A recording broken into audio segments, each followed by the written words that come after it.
Souvenez-vous, il y a un peu plus d'un an, en mai 2021, on se posait déjà la question de savoir ce qui pourrait bien rafraîchir l'immobilier français, alors en surchauffe. À l'époque, boosté par la crise sanitaire, le moindre mètre carré échangé à Paris ou dans les grandes villes de province atteignait des niveaux jamais égalés, près de 15 000 € pour la capitale par exemple. Une offre plus rare face à une demande dynamique, il n'en fallait pas plus pour encourager la hausse des prix et rien n'a pu calmer l'appétit dévorant des Français pour la pierre, à tel point que la situation devenait problématique. Les professionnels de l'immobilier qui espéraient une correction rapide regardaient une grande partie des candidats à l'accession, les petits profils essentiellement, abandonner leurs projets faute de revenus suffisants. Chacun attendait que la courbe des prix de l'immobilier revienne se lier à la courbe de l'évolution du revenu disponible des ménages, dont elle s'écarte depuis l'explosion de la bulle Internet en 2000. Après cette première crise majeure du nouveau siècle, l'immobilier est redevenu une valeur refuge par excellence, rentable et solide. Résultat, les prix se sont envolés, multipliés par 1,7 en 20 ans, et pour Paris, c'est x2 en 10 ans. Rien ne semblait pouvoir faire exploser cette gigantesque bulle, alimentée aussi par les capitaux du quoi qu'il en coûte pendant la pandémie et stimulée par des crédits pas chers. Et puis, il y a eu l'inflation, qu'on disait transitoire, et qui s'est installée. En Europe, c'est plus 10,7% en moyenne en octobre dernier, et en France, on fait partie des bons élèves, avec une inflation maintenue pour le moment artificiellement à 6,2%. Le pouvoir d'achat régresse pendant que l'Europe se dirige vers la récession, alors les taux grimpent et les prêts immobiliers se font plus rares et plus chers. Cette fois, tous les paramètres semblent ajustés pour mettre fin à la fièvre immobilière qui agite notre pays. Aujourd'hui, sur Money Radar, on reparle d'immobilier et d'immobilier français, avec le sujet qui agite le plus les professionnels du secteur cet automne. Et si vous aviez projeté de vous offrir votre prochaine résidence, vous êtes au bon endroit. Les prix baissent, oui, mais combien de temps ça va durer et quelle sera l'ampleur de cette baisse ? Quelles conditions faut-il rassembler pour espérer accéder à la propriété en 2023 ? Et comment tout ça va-t-il évoluer côté tendance, offre, demande et conditions de financement ? Je vous dis tout et juste avant de vous rendre mon rapport, pensez à prendre quelques secondes en vous inscrivant à notre newsletter. On vous présente mardi prochain un super outil qui devrait vous permettre de faire des économies. Vous y trouverez aussi des analyses économiques, des actions, mais aussi des cryptos. Alors n'attendez plus, le lien est en description. Merci pour votre soutien et bienvenue sur Money Radar.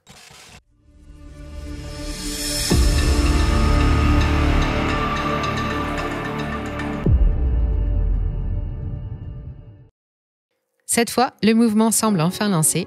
Le marché immobilier français a atteint ses limites et la décrue s'annonce. Pourtant, si on regarde les chiffres du premier semestre 2022, ça ne saute pas aux yeux. Dans l'ancien, les prix continuent de grimper, plus 7,3% sur 12 mois. Et en province, les maisons bondissent de 10% et les appartements de 7,8% au premier trimestre 2022. Puis la progression se poursuit au deuxième trimestre, même si elle ralentit, respectivement plus 2% et plus 1,4% seulement. Les prix ont atteint un plafond.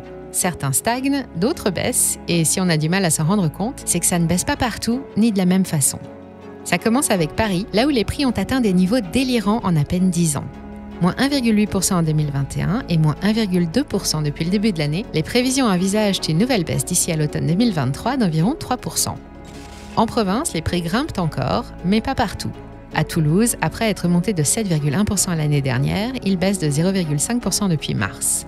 Les notaires de France, dans leur dernière lettre de conjoncture, parlent d'un sentiment global de la profession. Les transactions restent à un niveau encore élevé, mais elles ralentissent et vont continuer de ralentir à mesure que la conjoncture va se durcir. Tant que les taux directeurs ne seront pas stabilisés, le mouvement ne pourra pas s'inverser. Il y aura de moins en moins d'acheteurs et tout ça, c'est la faute d'une seule coupable, l'inflation. L'inflation actuelle trouve principalement son origine dans le plan de soutien à l'économie mis en place pendant la pandémie, le fameux « quoi qu'il en coûte » si cher au président. Tout sera mis en œuvre pour protéger nos salariés et pour protéger nos entreprises. Quoi qu'il en coûte, là aussi. Quoi qu'il en coûte, quoi qu'il en coûte. Aujourd'hui, avec les centaines de milliards d'euros supplémentaires qui ont inondé la planète ces 3 dernières années, l'euro ne vaut même plus $1. Et qui dit inflation dit perte de pouvoir d'achat, dévalorisation du patrimoine et report des projets. Pour sauver le pouvoir d'achat des Français, le gouvernement a pris un grand nombre de mesures plutôt efficaces comme le bouclier tarifaire, les chèques énergie, le bouclier loyer et les cadeaux à la pompe à essence. Notre inflation moyenne s'est maintenue parmi les plus basses d'Europe, comparée par exemple aux pays de l'Est, où elle dépasse les 20%. Mais ces résultats sont artificiels. Même si elles sont vitales pour les plus fragiles, toutes ces mesures ne pourront pas être maintenues indéfiniment car elles coûtent cher, font grossir la dette et alimentent elles aussi la hausse des prix. Il faudra surveiller l'indice des prix en novembre et en janvier prochain. Après la fin de la remise à la station essence et après la hausse du bouclier tarifaire, il devrait davantage se rapprocher de celui de nos voisins. Mais tout n'est pas perdu. Pour lutter contre l'inflation, il faut calmer la demande, y compris dans l'immobilier, et pour ça, le moyen le plus simple est de limiter l'accès au crédit. Quand la BCE augmente son taux directeur, emprunter devient plus cher, trop cher parfois, et le consommateur renonce, la consommation ralentit et les prix reviennent à la normale. Mais cette fois, la BCE a trop tardé à réagir. Les hausses successives de son taux directeur à 2% seulement depuis le 27 octobre n'ont pas eu d'effet. Ou plutôt si, elles ont barré l'accès à la propriété au petit profil d'emprunteurs et transformé les crédits immobiliers à taux fixe en arme anti-inflation, une certitude dans un monde d'incertitude. Les profils d'emprunteurs les plus solides continuent d'acheter et ils continueront tant que les taux resteront plus bas que l'inflation. Les professionnels du secteur, notaires et agents immobiliers, attendaient une correction des prix depuis des mois. Mais au lieu de ça, le marché immobilier s'est dangereusement désolvabilisé. En janvier 2021, les banques ont resserré leurs critères. Elles exigent plus d'apports et un endettement strictement limité à 35% pour accorder un crédit immobilier. La plupart des observateurs y ont vu un signe en faveur d'un apaisement du marché, mais ça n'a pas vraiment eu d'effet, en tout cas pas sur le montant des crédits accordés. En mai dernier, la Banque de France relevait toujours une progression des encours de crédit à l'habitat depuis le début de l'année de 6,8%. Il faudra attendre juillet pour que les tendances se renversent enfin. Depuis le début de l'été, rien ne va plus. Les encours s'effondrent. Près de 28% en un seul trimestre, du jamais vu depuis la crise des subprimes en 2007. À l'origine du phénomène, la hausse des taux, aussi basse soit-elle, qui a déjà fait un grand ménage parmi les demandeurs, principalement les primo-accédants, les jeunes profils et ceux qui n'ont pas d'apport. 2% de hausse comme ça n'est pas énorme. Et pourtant, sur de longues durées comme 15, 20 ou 25 ans, la différence est substantielle. Un emprunt de 200 000 € sur 20 ans vous coûtera aujourd'hui un peu plus de 46 000 € d'intérêt pour une mensualité de 1 025 €, hors assurance et hors frais. Il y a encore un an, le même emprunt ne coûtait que 15 438 € d'intérêt pour une mensualité de 897 €, soit 12,5% de moins. Et quand on ne peut pas emprunter plus de 35% de ses revenus, ça fait une grosse différence. D'un côté, une partie des acheteurs a été forcée de se retirer du jeu, et de l'autre, les vendeurs rechignent à baisser leurs prix, surtout ceux qui ont acheté récemment dans le but de spéculer à moyen terme. Ceux-là ont payé leurs biens le prix fort, mais ils ont aussi été financés à des taux proches de zéro. Aujourd'hui, les candidats à la propriété se bousculent et ressortent leurs projets immobiliers des placards. Ils essayent tous d'acheter avant que les taux ne remontent encore, ce qui explique aussi le sursaut du marché avant que la bulle ne se dégonfle franchement. Et il y a un autre problème qui menace de bloquer les transactions, le fameux seuil de l'usure qui empêche même les meilleurs dossiers d'obtenir le précieux accord bancaire. Le prix d'un crédit immobilier, ce n'est pas qu'un taux, c'est aussi des frais de dossier ou de garantie, et des assurances emprunteurs qui coûtent en moyenne entre 0,3 et 0,4% du capital emprunté par an, parfois plus. Quand on ajoute ces frais au taux nominal, on obtient le fameux TAEG, le taux annuel effectif global. Or, la loi interdit à tout établissement d'accorder un financement dont le TAEG dépasse le taux de l'usure, le taux moyen pratiqué par les banques au moment de la demande. Actuellement, ce taux est calculé chaque trimestre et les transactions sont perturbées par des crédits dont les prix augmentent mais qui restent bloqués sous le seuil de l'usure. Au 1er juillet 2022, le seuil de l'usure sur 20 ans et plus pour les taux fixes était de 2,57% quand les prêts ont été accordés en moyenne à 1,93%. Il est monté en octobre dernier à 3,05% quand les prêts sur 20 ans sont accordés en moyenne avec un taux de 2,29%. Selon France Transactions, depuis juillet dernier, 40% des dossiers ont été rejetés ou mis en attente pour ce motif, et d'autres conséquences se feront sentir d'ici quelques mois, au moment où les opérations annulées aujourd'hui auraient dû normalement se signer chez le notaire. Récapitulons. Inflation égale baisse du pouvoir d'achat, baisse du revenu disponible, et comme l'inflation touche surtout les produits et services de base comme l'énergie, l'alimentation ou l'habitat, ce sont les plus fragiles qui la vivent le plus mal. Pour la combattre, on relève les taux.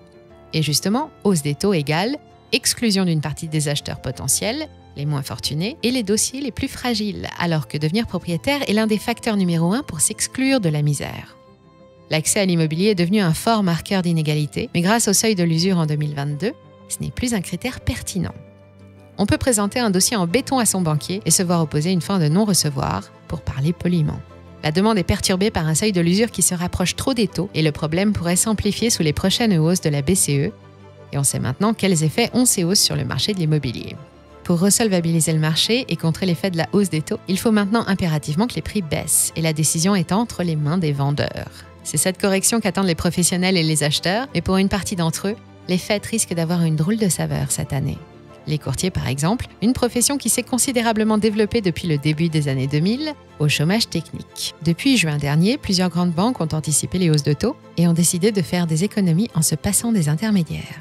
Du côté des promoteurs et des constructeurs, si le nombre d'autorisations augmente de 20,4% au premier trimestre 2022, le nombre de réservations baisse de 8,5% et les annulations s'accélèrent, plus 11,4% au deuxième trimestre. Dans l'ancien, on l'a vu, les villes moyennes de province ont toujours le vent en poupe et à l'exception des maisons à Amiens, Metz, Châteauroux et Dijon et des appartements en Corse, les prix continuent de monter.